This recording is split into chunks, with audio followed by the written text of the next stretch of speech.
ارشاد فرمایا حضرت شعیب علیہ السلام کا تذکرہ، اور یہ نام پارے کا آغاز یہاں سے ہو رہا ہے۔ حضرت شعیب علیہ السلام نے اپنی قوم کو کہا کہ تم نافرمانی نہ کرو اور ناپ تول میں کمی نہ کرو، بلکہ اللہ تعالیٰ کی بارگاہ میں دیانت کے ساتھ اور پوری للہیت کے ساتھ اپنے لین دین کے معاملات کو ادا کرو۔ لیکن انہوں نے نافرمانی کی تو اللہ تعالیٰ نے ان کو نشانی کے طور پر اب ایک اونچنی عطا فرمائی، پہاڑ کی اوٹ سے اونچنی نکلی، انہوں نے اس اونچنی کی اونچے بھی کاٹ دی اور اللہ تعالیٰ کی نافرمانی کو مزید بڑھایا۔ تو اللہ فرماتے ہیں کہ پھر رات کو سوئے تو صبح اونچے وہ بڑے ہوئے تھے، اللہ کا عذاب ان کے اوپر آن پہنچا۔ اور یہ حضرت شعیب علیہ السلام، یہ حضرت شعیب اور حضرت موسیٰ علیہ السلام کا زمانہ بالکل ایک زمانہ ہے۔ حضرت موسیٰ علیہ السلام کا جو نکاح ہوا ہے یہ حضرت شعیب علیہ السلام کی بڑی بیٹی کے ساتھ، یعنی حضرت شعیب جو ہیں یہ رشتے میں حضرت موسیٰ کے سسر بھی لگتے ہیں۔ یہ بعد میں پارے میں تفصیل کے ساتھ یہ تذکرہ آئے گا، ہم وہاں پر یہ بیان کریں گے انشاءاللہ۔ آگے اللہ رب الجلال نے حضرت موسیٰ علیہ السلام کی قوم کا تذکرہ کیا۔ حضرت موسیٰ علیہ السلام جب فرعون کے گھر میں پرورش پا رہے تھے، فرعون کے گھر میں رہ رہے تھے، یہ فرعون کہتا تھا کہ میں وہ بچہ پیدا نہیں ہونے دوں گا جو میری بادشاہت کے خلاف اٹھے۔ اس نے خواب دیکھا کہ میری بادشاہت کو خطرہ ہے، تو اس نے معبر جو تھے تعبیر بتانے والے ان کو پوچھا، تو انہوں نے کہا ایک بچہ پیدا ہوگا جو تیری سلطنت کو ختم کرے گا۔ اس نے کہا کہ میں بچہ پیدا ہی نہیں ہونے دوں۔ تو اس نے کیا کیا کہ جو بھی مرد جو بھی لڑکا پیدا ہوتا اس کو قتل کروا دیا۔ ایک زمانہ یوں چلتا رہا، لڑکے قتل ہوتے رہے۔ اس کے بعد کچھ تدبیر لوگوں نے کہا کہ آپ ایسا نہ کریں، اگر یوں ہی چلتا رہا تو عورتیں ہی عورتیں ہو جائیں گی، مرد تو ختم ہو جائیں گے، اس لیے یہ مردوں کو قتل کروانے کا سلسلہ بند کیا جائے۔ اس نے کہا کہ ٹھیک ہے، ایسا کرتے ہیں کہ 1 سال مردوں کو قتل کیا جائے گا اور 1 سال نہیں قتل کیا جائے گا۔ یہ 2 سالوں میں اس نے فرق رکھ دیا۔ اب وقت گزرتا گیا، جس سال بچے قتل نہیں کرتا تھا اس سال حضرت ہارون پیدا ہوئے، اور جس سال بچوں کو قتل کرتا تھا اس سال حضرت موسیٰ پیدا ہوئے۔ حضرت موسیٰ علیہ السلام کی پیدائش جب ہوئی تو ان کی ماں اور ان کی بہن اس فکر میں تھی کہ نہ جانے اب یہ کیا بنے گا، فرعون کو قتل کرنے کے درپے ہے۔ تو اللہ تعالیٰ نے القاء فرمایا حضرت موسیٰ علیہ السلام کی والدہ کو اور فرمایا کہ پریشان ہونے کی ضرورت نہیں ہے، اس بچے کو صندوق میں ڈالو اور اس کو دریا میں پھینک دو، پھر ہماری قدرت کے تماشے دیکھو۔ یہ کون ہوتا ہے کہنے والا کہ میں وہ بچہ پیدا نہیں ہونے دوں گا۔ اب صندوق میں حضرت موسیٰ کو لٹایا گیا، دریا کی موجوں کے، دریائے نیل کی موجوں کے سپرد کر دیا گیا، دریا کے اندر وہ صندوق بہنے لگا۔ آپ کی والدہ نے آپ کی بہن کو بھیجا کہ جاؤ نہ ذرا دیکھ کے آؤ یہ صندوق جاتا کہاں ہے۔ اب جب وہ صندوق چلنے لگا، لہریں آتی، تو کہیں وہ صندوق جب ڈولے کھاتا تو بہن کا دل بھی ڈول جاتا، آخر بہن کا دل تھا تو ڈول جاتا۔ پھر کبھی وہ لہریں اوپر لے کے آتی تو دل کو تسلی ہوتی۔ اللہ اکبر، چلتے چلتے یہ صندوق جہاں پہ فرعون کے دربار کو جا کے وہ جو ہے وہ دریا لگتا تھا اس جگہ پر پہنچا، تو اس جگہ پر آسیہ جو کہ زوجہ تھی فرعون کی، اور فرعون خود بیٹھا تھا، موسم کا لطف لے رہے تھے۔ تو آسیہ نے یہ صندوق دیکھا تو کہا خادموں کو یہ صندوق لاؤ، اس میں کیا ہے۔ اب جب صندوق لایا گیا، صندوق کھولا گیا، تو حضرت موسیٰ علیہ السلام نے آسیہ کی طرف دیکھ کے مسکرا دیا، بس دل تھا کہ دے بیٹھی، اور اس نے کہا یہ بچہ تو میری آنکھوں کی ٹھنڈک ہے۔ یہ بچہ کون ہے؟ میں یہاں رک کے بات کرنے لگوں، آپ ذرا توجہ کریں، اس لیے میں نے جملہ دہرایا۔ میں جب جملہ دہرا رہا ہوں تو مطلب اس میں کوئی راز ہے۔ اس نے کہا یہ بچہ میری آنکھوں کی ٹھنڈک ہے۔ اللہ تعالیٰ نے اس کے اس جملے کی وجہ سے کہ جو نبی کو آنکھوں کی ٹھنڈک کہا تھا، اللہ نے آسیہ کو ایمان کی دولت عطا فرمائی، ایمان مل گیا۔ اور علماء نے لکھا ہے کہ اگر اس وقت فرعون یہ کہہ دیتا، فرعون نے نہیں کہا، فرعون بھی یہ کہہ دیتا کہ یہ بچہ تو میری بھی آنکھوں کی ٹھنڈک ہے، جس طرح آسیہ کو ایمان ملا اگر فرعون بھی کہہ دیتا کہ یہ بچہ تو میری آنکھوں کی بھی ٹھنڈک ہے، اللہ یہ نہ دیکھتا اس نے خدائی کا دعویٰ کیا ہے، اللہ یہ دیکھنا میرے نبی سے پیار کیا ہے، اللہ فرعون کی ایمان کی دولت عطا فرما دے۔ تو ایمان کی دولت انبیاء کے ادب سے ملتی ہے، ایمان کی دولت اللہ والوں کے ادب سے ملتی ہے۔ تو اس نے کہا کہ یہ بچہ تو میں رکھوں، فرعون نے کہا نہیں، سارے بچے قتل کیے جاتے ہیں، اسے بھی قتل کیا جائے۔ آسیہ نے کہا ممکن نہیں، میں اس کو قتل نہیں ہونے دوں گی بلکہ میں خود رکھوں گی۔ اور آسیہ کے ہاں اولاد نہیں تھی تو اس بچے کو رکھ لیا حضرت موسیٰ علیہ السلام کو۔ یہ فرعون تھا جو کہتا تھا کہ میں وہ بچہ پیدا نہیں ہونے دوں گا جو میری خدائی کو ختم کرے۔ رب نے کہا مجھے رب نہ کہنا اگر وہ بچہ تیرے گھر میں پال کے نہ دکھایا۔ یہ کون ہوتا ہے کہنے والا کہ خدائی کا دعویٰ میرا خراب ہو جائے گا، زوال آ جائے گا؟ حضرت موسیٰ کو پھر اللہ نے فرعون کے گھر میں پالا اور وہ دودھ کا مسئلہ بنا تھا۔ جب عورتوں کو منگوایا گیا کہ اس بچے کو دودھ پلایا جائے تو حضرت موسیٰ دودھ ہی نہیں پیتے، کسی عورت کا دودھ نہ پیا۔ چلتے چلتے جب بات پھیلنے لگی کہ فرعون کے گھر میں ایک بچہ ہے جو دودھ نہیں پیتا، اگر کوئی خاتون کو دودھ پلا دے تو بڑی اجرت دی جائے گی، بڑا پیسہ دیا جائے گا، بڑی دولت دی جائے گی۔ تو یہ بات چلتے چلتے حضرت موسیٰ علیہ السلام کی بہن کو پہنچی تو انہوں نے جا کے ماں کو کہا ماں مسئلہ یہ ہے کہ ہمارا بھائی جو ہے وہ دودھ نہیں پیتا اور اجرت کے لیے بلایا بھی جا رہا ہے، تو کیا ہم چلیں؟ حضرت موسیٰ کی والدہ نے کہا کوئی حرج نہیں، آ گئے تو کہا جس طرح دوسری عورتیں دودھ پیش کرتی ہیں میں بھی کر کے دیکھتی ہوں، ہو سکتا ہے بچہ پی لے۔ تو جب حضرت موسیٰ علیہ السلام نے اپنی ماں کا دودھ دیکھا تو پی لیا۔ یہاں رک کے میں ایک اور بات کروں گا، اللہ اکبر۔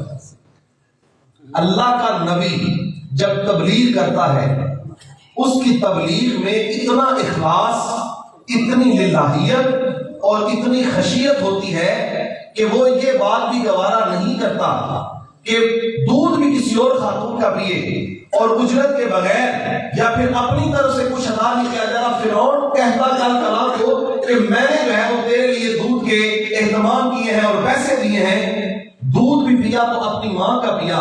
اس لیے کل کلام کو اگر فرعون کہتا کہ میاں میں تو تجھے دودھ پلواتا رہا، میں تو تیرے اوپر خرچے کرتا رہا، سب کچھ کرتا رہا، آج میری بادشاہت کے خلاف اٹھ گیا ہے، تو اللہ تعالیٰ نے یہ اہتمام پہلے فرما دیا۔ کل کلام کو اگر فرعون یہ بات کرتا تو حضرت موسیٰ سینہ تان کے کہتے او میاں رہا تیرے گھر میں ہوں پر دودھ اپنی ماں کا پیتا رہا۔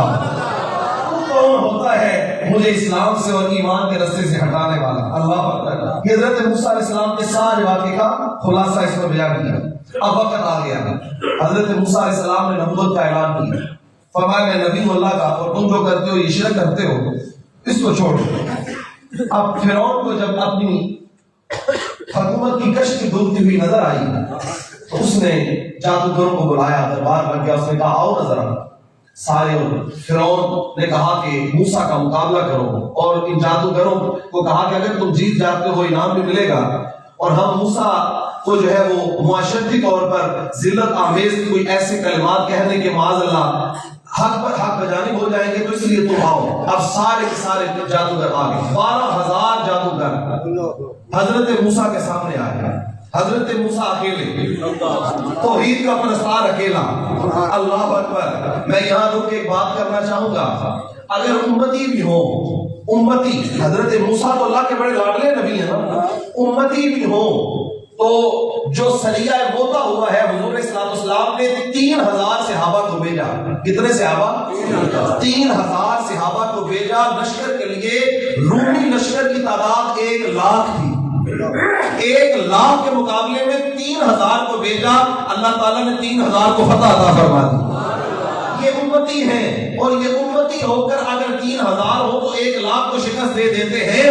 حضرت موسیٰ تو اللہ کے نبی ہیں، 12,000 کیا 12,000 سے زیادہ بھی آ جاتے تو اللہ نے اپنے نبی کو مقام عطا فرمانا تھا۔ آ گئے سارے، کہا کرو تم۔ انہوں نے کیا کہا؟ قرآن کہتا ہے قال القوا فلما القوا سحروا اعین الناس۔ انہوں نے کہا کہ اے موسیٰ ہمیں یہ بتائیں، قالوا یا موسیٰ اما ان تلقی و اما ان نکون نحن الملقین۔ آپ پہلے جادو دکھائیں گے کہ ہم پہلے جادو دکھائیں؟ کیا کہا؟ آپ پہلے جادو دکھائیں گے کہ یہ بھی تو کہہ سکتے تھے نا کہ ہم پہلے جادو دکھائیں گے آپ۔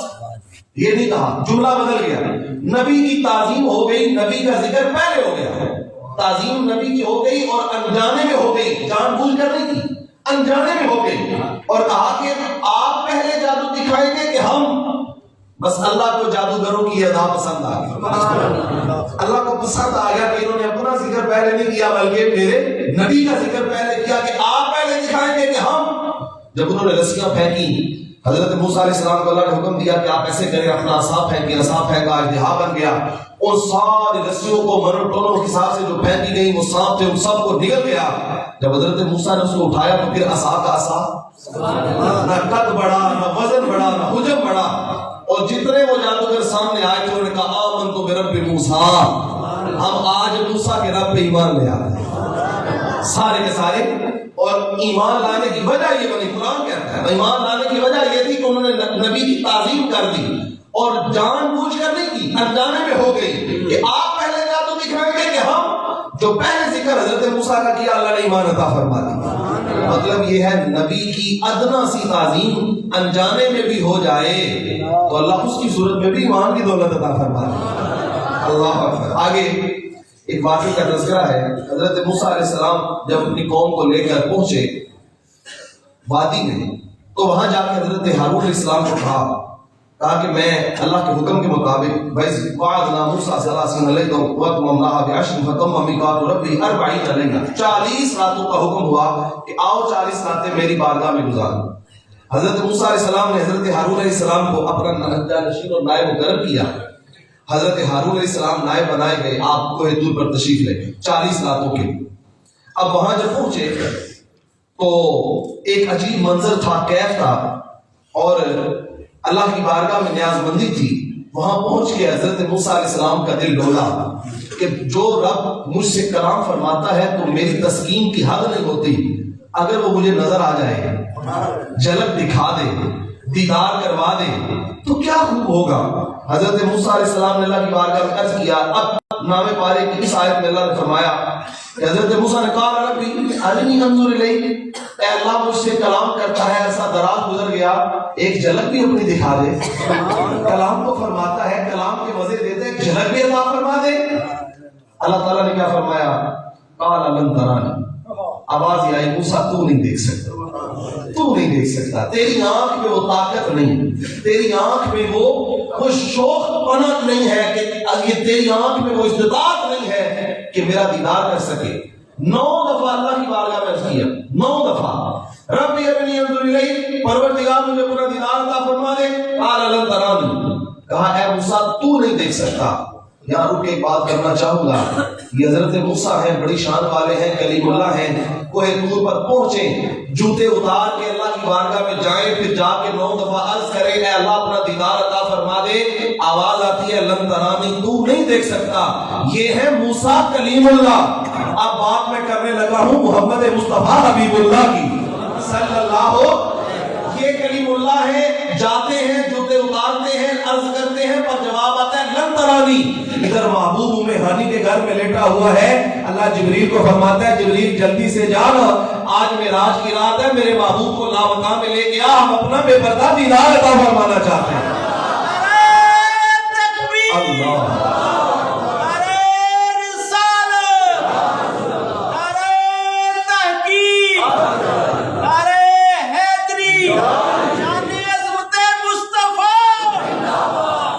فرمایا کہ لن ترانی، موسیٰ تم دیکھ نہیں سکے گا۔ انہوں نے جب 9 دفعہ عرض کیا تو اللہ نے فرمایا اچھا موسیٰ میں اپنے تجلی کا عکس بھیجوں گا اس پہاڑ کے اوپر، اس پہاڑ کو آپ نے دیکھنا ہے اور وہ جو تجلی کا عکس آئے گا اس کا دیدار کرنا ہے۔ اب کیا ہوا؟ فلما تجلی ربہ للجبل، جب اس پہاڑ کے اوپر تجلی کا عکس آیا، اور علماء کہتے ہیں کہ وہ جو تجلی کا عکس تھا، جو تجلی تھی اس کی مقدار کیا تھی؟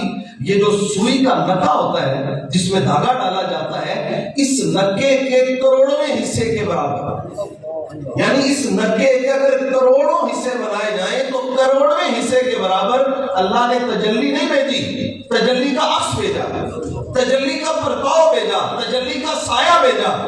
اور قرآن کہتا ہے کہ حضرت موسیٰ علیہ السلام نے جب وہ تجلی دیکھی تو خر موسیٰ صائقا، حضرت موسیٰ بے ہوش ہو کے یار مجھے ایمانداری سے بتائیں، حضرت موسیٰ کی بڑی شان ہے کہ تجلی کا عکس آیا لیکن خدا کی تجلی پڑی تو دیکھ کے تو گر گئے، بے ہوش ہو گئے، تو پھر میں نگاہ مصطفیٰ کو سلام نہ کروں جو معراج کی رات حضور کا اللہ مقام میں بے پردہ دیدار کر کے آ گئی ہے؟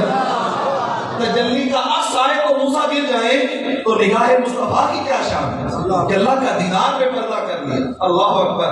یہ سارے واقعے کے بعد اللہ تعالیٰ نے حضرت موسیٰ علیہ السلام کی واپسی کا تذکرہ کیا۔ فرمایا جب حضرت موسیٰ 40 راتیں گزار کر واپس آئے تو آپ کی قوم جو تھی یہ بنی اسرائیل، یہ اتنے ہٹ درم اور اتنے نافرمان لوگ تھے کہ انہوں نے من و سلوہ نازل ہوتے ہوئے دیکھا، ساری نعمتیں دیکھی، دریائے نیل چلتا ہوا دیکھا اور اس میں سے سلامتی سے گزارا گیا، لیکن ان کے اندر ایک جادوگر تھا، سامری جادوگر، اس نے ایک بچڑا بنایا اور اس بچڑے کے منہ میں ایک مٹی کا ایک حصہ لا کے ڈالا، اور علماء نے کہا ہے کہ وہ جو ہے وہ مٹی کا حصہ وہ حصہ تھا جہاں سے جبریل کے قدم گزرے تھے۔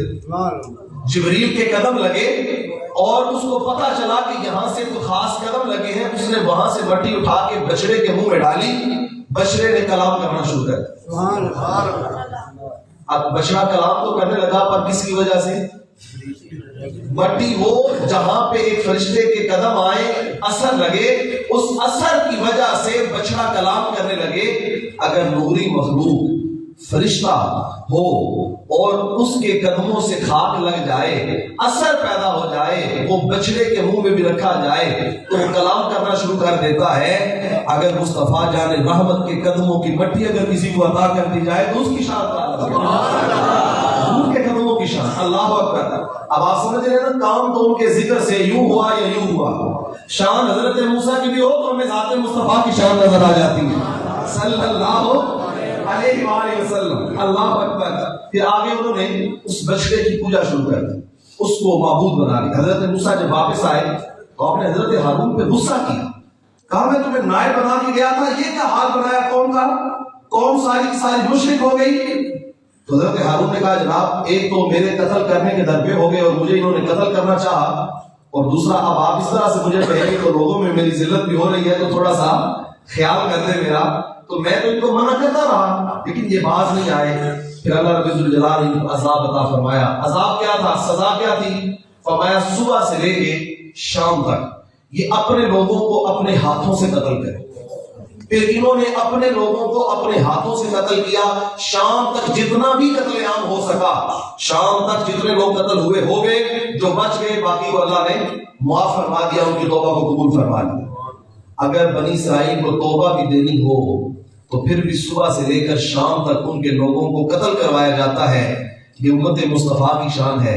آج 11واں روزہ ہے، عشرہ مغفرت شروع ہو رہا ہے، اور میں مغفرت کی بات اس لیے کرنے لگا ہوں، حضور فرماتے ہیں اگر کوئی شخص زمین سے لے کر آسمان تک دامن بھرا ہوا گناہ سے لے کے اللہ کی بارگاہ میں آ جائے اور اخلاص کے ساتھ ہمیشہ دائمی توبہ کرنے کے لیے فقط ایک آنسو اللہ کی بارگاہ میں بہا دے، اللہ یہ نہ دیکھے گا کہ اس کے گناہ کی تعداد کتنی ہے، اللہ دیکھے گا میری بارگاہ میں آ گیا ہے اور امتی بھی سرکار کائنات کا ہے، اللہ اس کی توبہ کو قبول فرما دے۔ یہ بنی اسرائیل کو توبہ اس طرح دی گئی تھی کہ قتل کروایا گیا ان کا، لیکن آج امت مصطفیٰ کو توبہ کا کتنا آسان طریقہ۔ اس لیے آج اس کی بارگاہ پہ لوٹنے کا وقت ہے، توبہ کرنے کا وقت ہے، اس کی بارگاہ میں آنے کا وقت ہے۔ یہ عشرہ مغفرت آ گیا۔ آپ ایمانداری سے مجھے بتائیں اگر اس عشرہ مغفرت میں بھی کوئی شخص اللہ سے توبہ نہ لے سکا، مغفرت نہ لے سکا، تو شیطان ابھی تو بند ہے، عید کے بعد جب کھلے گا تو ہم پر ہنسے گا نہیں، مذاق نہیں کرے گا کہ یہ ہے وہ جن کے لیے مجھے بند کیا گیا، تو مجھے بند بھی کیا گیا، یہ تو پھر بھی بخشش نہ لے سکے، یہ تو پھر بھی مغفرت نہ لے سکے۔ تو یہ کون سے لوگ ہیں جو شیطان کی بندش کے باوجود بھی اللہ سے توبہ حاصل نہ کر سکے؟ تو وہ مذاق کرے گا، وہ ٹھٹھا کرے گا ہمارا۔ اللہ بچا لے ہمیں اس مذاق سے، اللہ بچا لے ہمیں اس ٹھٹھے سے۔ اللہ تعالیٰ ہمیں اپنی رحمت کے ساتھ معافی عطا فرما دے، اور اس کی بارگاہ میں معافی مانگنے کے کچھ تقاضے، اور وہ تقاضے یہ ہیں کہ خلوص نیت کے ساتھ، صدق دل کے ساتھ اس کی بارگاہ میں حاضر ہو جاؤ، ہمیشہ کے لیے اللہ کی بارگاہ میں جھک جانا۔ اللہ اکبر۔ آگے ایک آیت بارگاہ کا تذکرہ ہے، اور یہ آیت ہمارے دین کی جان آیت ہے۔ کیا آیت بارگاہ ہے؟ اللہ تعالیٰ نے اپنے محبوب علیہ السلام کا تذکرہ کیا اور فرمایا یہ میرا محبوب وہ ہے النبی الامی الذی یجدونہ مکتوبا عندہم فی التوراۃ والانجیل. فرمایا یہ نبی وہ ہے جن کا تذکرہ تورات میں بھی ہے اور انجیل میں بھی ہے. اور اس نبی کی شان یہ ہے کہ یہ نبی ہے اور امی ہے. کیا ہے؟ امی ہے. کیا ہے؟ پھر بولے ذرا امی ہے. میں نے کہا نا جب بات دہرا رہا ہوں تو مطلب یہ ہے کہ اس میں کچھ راز ہے. تو راز کیا ہے؟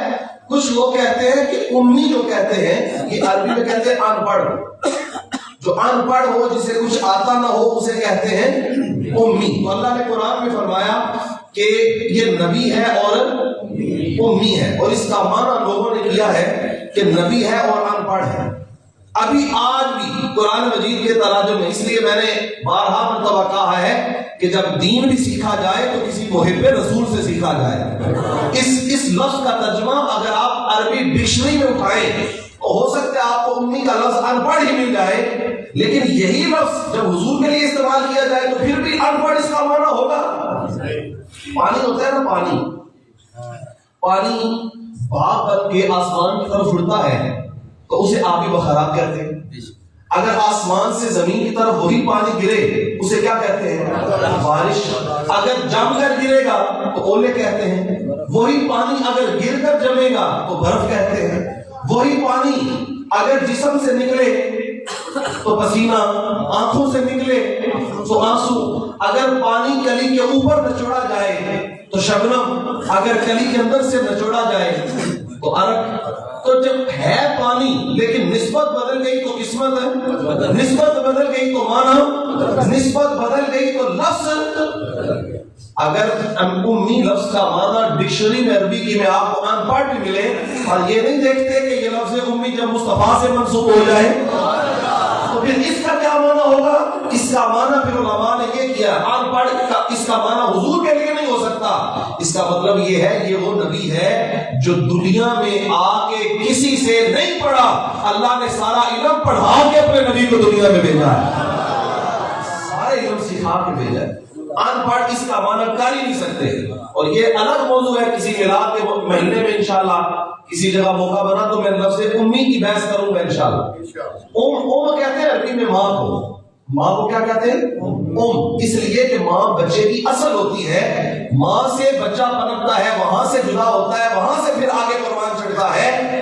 یہاں جو لفظ امی ہے اس کا معنی یہ ہے یہ نبی وہ ہے جو ساری کائنات کی اصل ہے، ساری کائنات کی ابتدا ہے.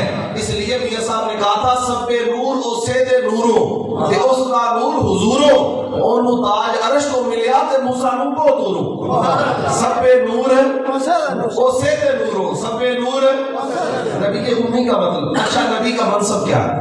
یہ تو ہو گیا نبی کا سٹیٹس. نبی کا منصب، نبی کرتا کیا ہے یا نبی کیا کر سکتا ہے. کچھ لوگ کہتے ہیں نبی تو کچھ کر ہی نہیں سکتا. یہ پچھلے دنوں میں ایک شخص نے لاہور میں ٹی وی پر بیٹھ کے کہا کہ نبی تو اتنا بھی نہیں کر سکتا کہ اپنی سکی بیٹی کو بخشوا لے. اور حدیث پیش کی اس پر کہ حضور نے کہا فاطمہ میں تیرے لیے کچھ نہیں کر سکوں گا. یہ حدیث تو انہیں نظر آ گئی اور تذکیر کے لیے، امت کی تلقین کے لیے حضور نے یہ فرمایا بھی، حدیث بھی ہے. اور دوسری حدیث نظر نہیں آتی جس میں حضور نے فرمایا ان فاطمہ بنت محمد سیدۃ نساء اہل الجنہ.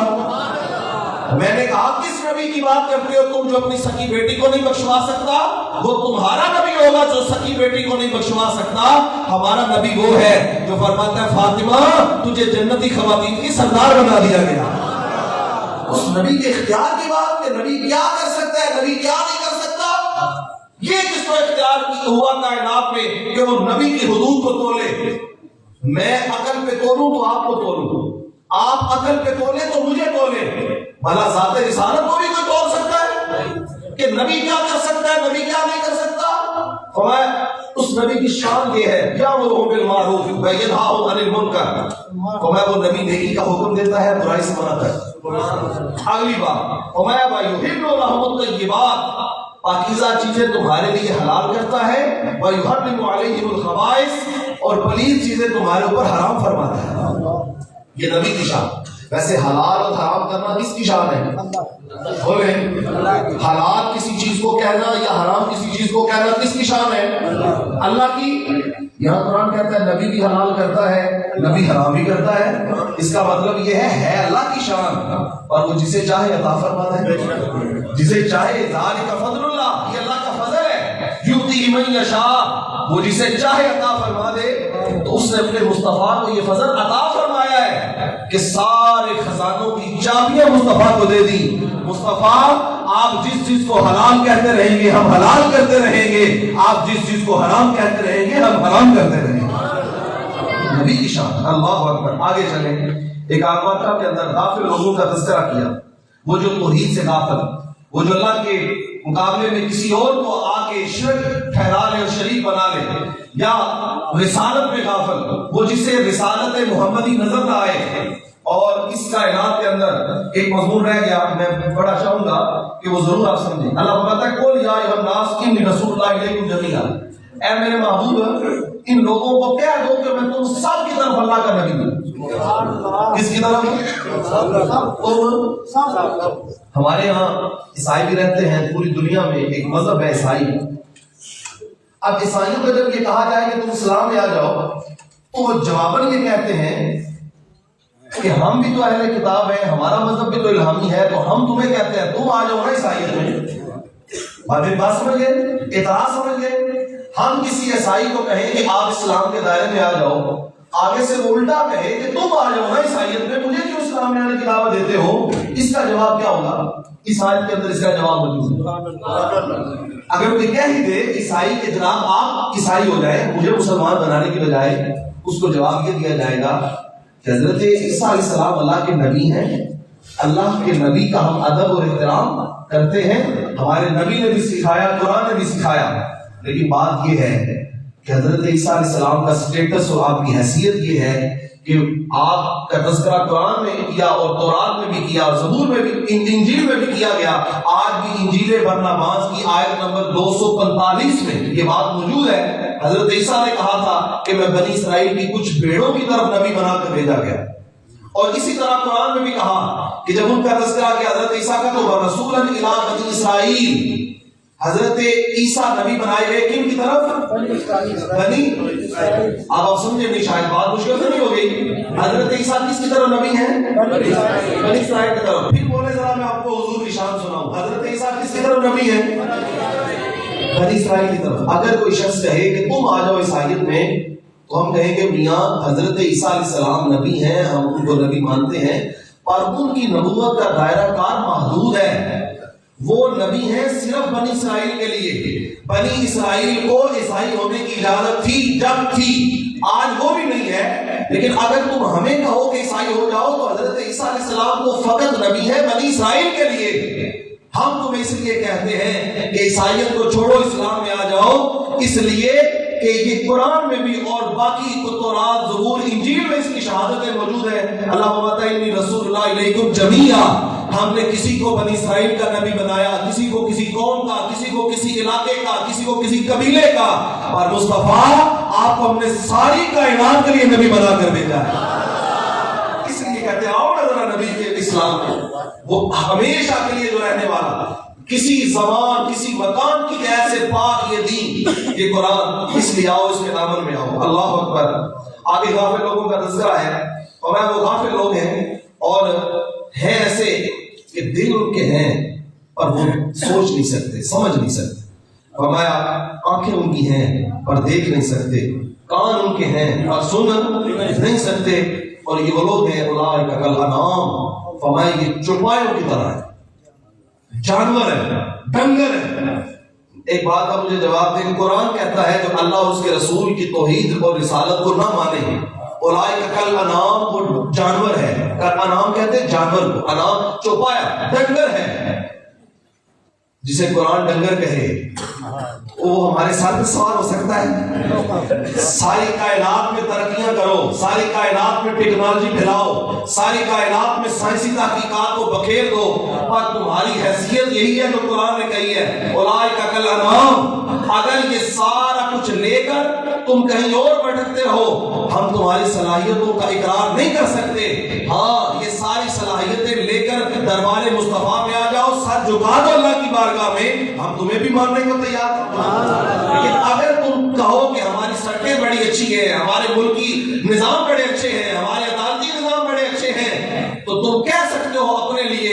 اور قرآن تو تمہیں ڈنگر کہتا ہے, قرآن تو تمہیں کہتا ہے بلکہ اس سے بھی کہا بل ہم عدل, چوپائے بھی ان سے اچھے ہیں, یہ چوپایوں سے بھی برے ہیں, یہ جانوروں سے بھی برے ہیں. کیوں کہ ساری کائنات, یہ گلیلیو جو تھا اپنی تھیوری پیش کرتا ہے بگ بینگ کی, یہ کہتا ہے اس کائنات میں سب سے پہلے ایک چھوٹا سا ذرہ تھا, وہ چھوٹا سا ذرہ دھماکہ پذیر ہوا تو ساری کائنات بن گئی. اب پھر وہ کہتا ہے میں دنیا میں پھرا ہوں, گھوما ہوں, میں نے گڑھا دیکھا, وہاں ساری دنیا گرتی ہے, خدا تو مجھے کہیں نظر نہیں آیا.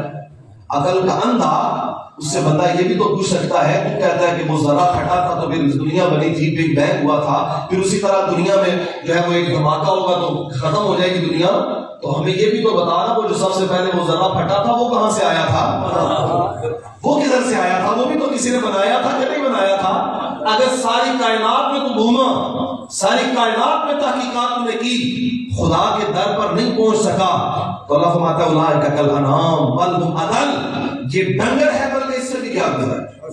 اس لیے انسان کہلانے کا, مسلمان کہلانے کا وہ حقدار ہے جو دربار مصطفیٰ میں پہنچے اور خدا کی توحید کا اعلان کرتے ہیں, اللہ کو مانے. اللہ اکبر. آگے اس سے سورہ مبارکہ کے آخر میں ایک آیت مبارکہ میں تذکرہ ہے فرشتوں کا, اور اس میں فرشتوں کی خوبیاں بیان کرتے ہوئے کہا کہ اللہ کے فرشتے وہ ہیں جو عبادت بھی کرتے ہیں اور تکبر بھی نہیں کرتے. تکبر نہیں کرتے, عبادت بھی کرتے ہیں, تکبر. آپ کو ایک بات بتاؤں, دولت کا اپنا تکبر ہے کہ میرے پاس دولت بڑی ہے, علم کا اپنا تکبر ہے کہ میرے پاس علم بڑا ہے, عبادت کا بھی تکبر ہوتا ہے کہ میں بڑا نمازی ہوں, میں بڑا روزے دار ہوں, میرے روزے ہو, میں تو بڑا تہجد گزار ہوں. اللہ فرماتا ہے فرشتوں کی شان یہ ہے کہ وہ جب عبادت کرتے ہیں تو تکبر, مطلب یہ ہے سجدے خدا کی بارگاہ میں 24 گھنٹے بھی چلے, 5 وقت نمازیں پنجگانہ بھی چلے, 4 پھر وہ نفلی نمازیں بھی, چاش بھی پڑھے, اوابین بھی پڑھے, اور عشاء بھی پڑھے, تہجد بھی پڑھے, اور خدا کی بارگاہ میں تکبر نہ کرے عاجزی کے ساتھ. یہ فرشتوں کی شان ہے, یہ اللہ کی پسندیدہ مخلوق کی شان ہے. پھر اس آیت مبارکہ کی تلاوت پر سجدہ بھی لازم ہوتا ہے. یہ قرآن مجید میں جو سجدے ہیں ان کی تعداد 14 ہے. کتنی؟ 14. یہ پہلا سجدہ یہاں پر اس لیے بیان وضاحت کر دیتا ہوں, اس بات کی آپ یاد رکھیے گا. ویسے 70 پارے میں 2 سجدے لکھے ہوتے ہیں, لیکن وہ جو دوسرا سجدہ آخری صفحے پر ہوتا ہے اس کے آگے السجدۃ عند الشافعی لکھا ہوتا ہے, وہ امام شافعی کے اتحاد کے مطابق سجدہ ہے, امام ابو حنیفہ کے مطابق وہ سجدہ نہیں ہے. اس لیے ہم 15 سجدے نہیں کرتے بلکہ 14 سجدے کرتے. قرآن مجید کے کتنے واجب سجدے ہیں؟ جب اس لفظ کی تلاوت, اس آیت کی تلاوت کر لیں تو سجدہ کرنا واجب ہو جائے گا. اگر ایک جگہ پر بیٹھے ایک سے زیادہ دفعہ حافظ یا یاد کرنے والا اس آیت کو زیادہ دفعہ بھی پڑھ لے, تو اگر اسی جگہ پر ایک دفعہ ہی سجدہ کر لے تو ساری تلاوت کا وجوب ادا ہو جائے گا. اور اگر علیحدہ موقعوں پر علیحدہ مجلس میں اسی لفظ کو دہرائے تو علیحدہ سجدہ کرنا اس کے اوپر واجب ہوگا. اسی طرح جب نماز میں تلاوت کرتے ہوئے آیت سجدہ کی تلاوت کی جائے تو اس آیت سجدہ کا سجدہ کرنا بھی نماز میں ہی ضروری ہوگا. اللہ اکبر. آگے سورۃ الانفال کا تذکرہ ہے, وقت کے دامن میں گنجائش نہیں ہے. آگے انشاءاللہ 10ویں پارے کا جو آغاز ہے یہ سورہ انفال کے مضامین سے ہی ہوتا ہے. ہم انشاءاللہ اس کو آج, میرا خیال یہ ہے, میرا دل یہ ہے کہ آج جمعے کے خطاب میں بھی اگلے 10ویں پارے کی تفسیر بیان ہو جائے گی. دیکھ رہے آپ نے سبحان اللہ بھی صحیح طرح سے نہیں کہا. میں دیکھ رہا ہوں کہ ایسا نہ ہو کہ پھر جمعے کے وقت پہ آپ 1:20 پہ یہاں پہ آئیں. اگر سپارے کی تفسیر کا اگر آپ کہتے ہیں, شوق رکھتے ہیں, تو پھر آپ کو 12:45 پہ آنا ہوگا. آ جائیں گے انشاءاللہ, آ جائیں گے نا انشاءاللہ. 12:45 پہ آپ تشریف لائیں انشاءاللہ. آج جو ہے وہ خطبہ جمعہ کے اندر ہم اس 10ویں پارے کی تفسیر, اس میں سورہ انفال کے جو مضامین ہیں پیچھے سے وہ بھی ملا لیں گے انشاءاللہ, اور 10ویں پارے کی تفسیر کا ہم جو ہے وہ بیان کریں گے. اللہ ہم سب کو توفیق عمل نصیب فرمائے. بچے کھڑے سوال پوچھ لیا جی. اگر ایک انسان روزے میں ہو تو اس نے کسی کو خون دیا, اس میں روزہ ٹوٹ جاتا ہے کہ نہیں؟ خون نکلوانے سے, خون نکلوانے سے روزہ نہیں ٹوٹتا. اور اگر کسی سفر میں ہے ایک انسان تو اس کو پانی میں اثر نہیں ہے, اس نے نماز پڑھنی ہے, تو اس کا بھی وضو کا طریقہ بتا دیں. اگر کوئی شخص سفر میں ہے ماشاء اللہ جی نوجوانوں کو چاہیے کہ وہ سوال پوچھیں، مسائل پوچھیں گے تو پھر آگاہی ہوگی. سفر میں ہے، پانی موجود نہیں ہے، یا پانی صرف اتنا ہے کہ اس سے صرف اور صرف جو ہے وہ پینے کی حاجت پوری کی جا سکتی ہے، وضو کے لیے استعمال کیا جاتا ہے، پینے کے لیے نہیں رہے گا.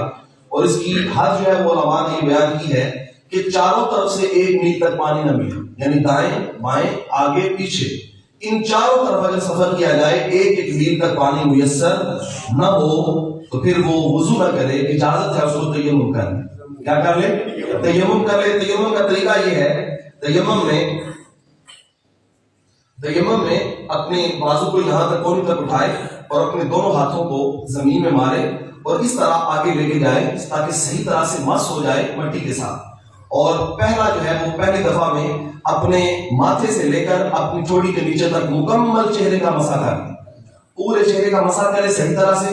پھر دوسری دفعہ زمین پر ہاتھ مارے، پھر ایک ہاتھ کے ساتھ ایک بازو کا مسح کرے اور دوسرے ہاتھ کے ساتھ دوسرے بازو کا مسح کرے، کونی تک، کونی سمیت یہ سارا مسح کر کے اچھی طرح سے. یہ 2 رکن ہوں گے تیمم کے، اس کے لیے پاکی حکم لگ جائے گا، اب وہ عبادت کر سکتا ہے. بات سمجھ آ گئی؟ تیمم کا مسئلہ سمجھ آ گیا. اور اس خون دینے کے سلسلے میں بھی اگر ایسا ہو کہ وہ اتنی جو ہے وہ کمزوری ہو جائے خون دینے کے بعد اسے خود کہ اسے لگوانا پڑ جائے، تو ایسی صورت میں وہ شخص خون نہ دے. اگر اس کی طاقت بحال رہے گی، ضرورت مند کو وہ خون دینے لگا ہے اور اس سے یہ پکا یقین ہے، ڈاکٹر بھی کہتے ہیں کہ اس کو کوئی مسئلہ نہیں ہے، لہٰذا اگر اس نے خون دے بھی دیا تو اس کا روزہ توڑ چڑھ جائے گا، تو اس صورت میں خون دے سکتا ہے. اللہ تعالیٰ ہم سب کو دین سیکھنے اور سمجھنے کی توفیق عطا فرمائے. آج جمعہ مبارک ہے، آپ کھڑے ہو جائیے، ہم سلام کے اشعار پڑھیں گے، پھر اس کے بعد دعا کریں گے.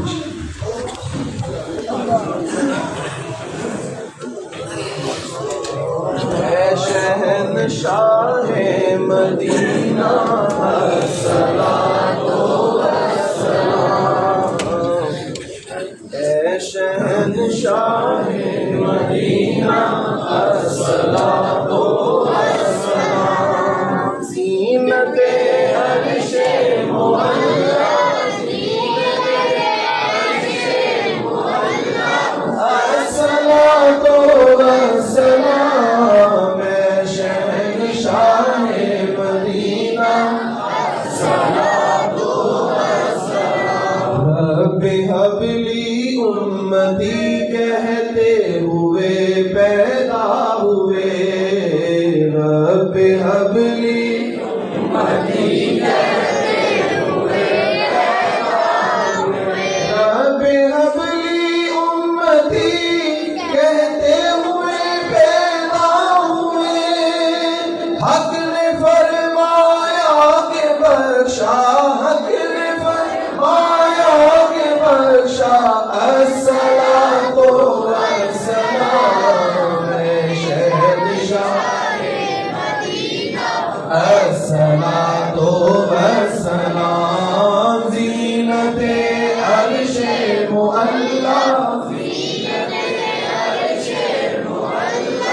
الصلاۃ والسلام، اے شہنشاہ مدینہ الصلاۃ والسلام، میں وہ سنی ہوں جمیل قادری مرنے کے بعد، میں وہ سنی ہوں جمیل قادری مرنے کے بعد، میں وہ سنی ہوں جمیل قادری مرنے کے بعد، میرا لاشا بھی کرے گا، میرا لاشا بھی کرے گا، الصلاۃ والسلام، اے شہنشاہ مدینہ الصلاۃ والسلام، زینت عرش معلا، الصلاۃ والسلام، اے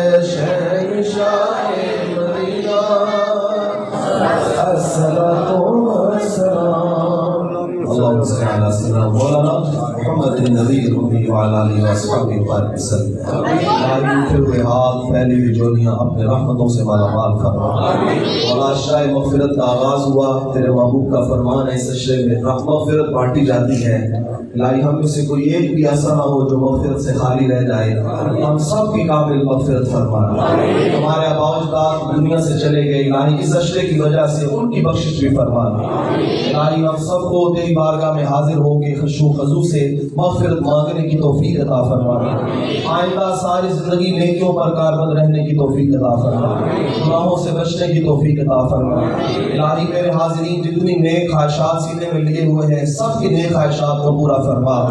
میری خواتین اسلام مائیں بہنیں جو آئی الہی ان کی نیک حاجات کو پورا فرما. ایک ایک قدم پر اجر عظیم عطا فرما. اور جتنے میرے احباب شریک ہیں موجود ہیں الہی سب کو ایک ایک قدم پر اجر عظیم عطا فرما. سب کے جان میں مال میں عزت میں آبرو میں برکتیں عطا فرما. الہی سب کو دنیا اور آخرت کی بھلائیاں نصیب فرما. بالخصوص آج ہمارے درس کی میزبانی کرنے والے حاجی محمد صالح گنڈو صاحب الہی ان کو دو جہان کی برکتیں عطا فرما. الہی ان کی اولاد جان مال عزت آبرو میں برکتیں عطا فرما. الہی ان کے والدین ان کے ساس سسر صاحبہ ان کے دادا دادی بالخصوص دعا کے لیے کہا مولا سب کی قابل مغفرت فرما. سب کی قبروں کو بقع نور بنا. جس طرح سے محبت کے ساتھ یہ مسجد کی ڈیوٹی کرتے ہیں الہی اسی طرح ان کی ڈیوٹی میں محبت اور عاجزی پیدا فرما. اسی طرح ان کو استقامت عطا فرما. نبی پاک صلی اللہ علیہ وسلم کا صدقہ اس مسجد کی آج تک جنہوں نے کوئی بھی خدمت کی ہے ان سب کی خدمت قبول فرما. جنہوں نے آگے یہاں نمازیں پڑھی پیشانیاں رکھی مولا ان کی قبریں منور فرما دے. ان کے چہرے نور علی نور فرما دے. ان کی پیشانیاں منور فرما دے. نبی پاک صلی اللہ علیہ وسلم کا صدقہ جتنے احباب یہاں موجود ہیں مالک ان کے اہل خانہ میں سے ان کے بھائیوں میں سے بیٹوں میں سے جو جو پردیس میں ہیں ان کی خیر فرما. بھائی ہمارے پردیسی بھائیوں کی سلامتی عطا فرما. ان کو نعمتیں عطا فرما رحمتیں عطا فرما. بھائی صاحب کے بیٹے پردیس میں الہی ان کو سلامتی عطا فرما. نبی پاک صلی اللہ علیہ وسلم کا صدقہ ہمیں نیکی کا نور عطا فرما. وصلی اللہ تعالی علی رسولہ خیر خلقہ محمد وعلی آلہ وصحبہ اجمعین برحمتک یا ماشاءاللہ.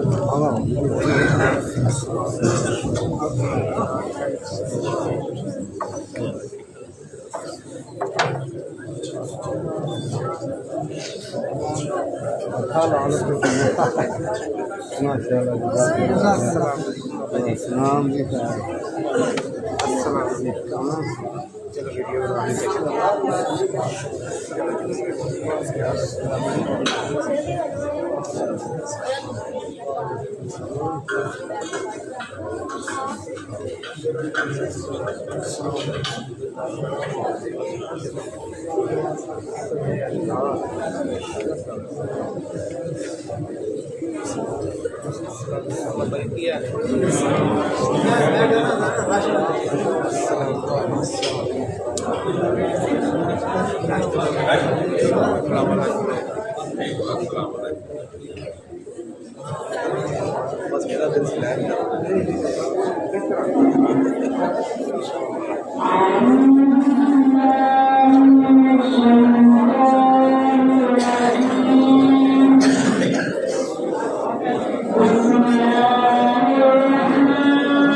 Thank you.